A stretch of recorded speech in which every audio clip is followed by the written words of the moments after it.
법무부가 준비한 초안의 구체적인 내용을 보면 고위공직자에 대한 수사가 진행이 돼도 실명을 공개할 수가 없습니다.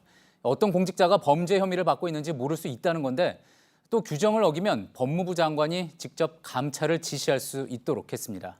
이어서 이주찬 기자입니다. 지금까진 주요 수사의 경우 언론 취재와 검찰의 공보 활동을 통해 수사가 제대로 되고 있는지 등을 감시할 수 있었습니다. 2016년 국정농단 의혹이 처음 나왔을 때도 검찰이 박근혜 전 대통령에 대한 수사 착수 여부를 함구했습니다.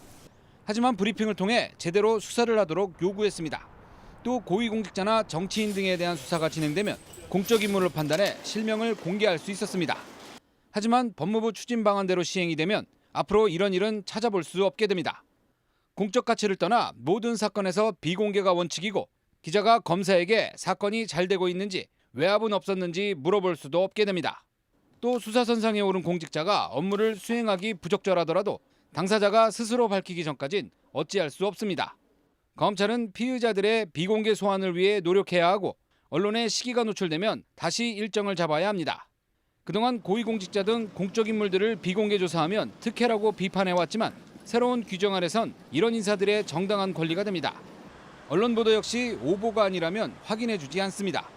국민적 의혹이 있어 보도 가치가 크더라도 수사를 받고 있는지 여부조차 확인이 어려운 겁니다.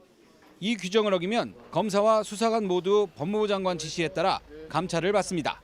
JTBC 이주찬입니다.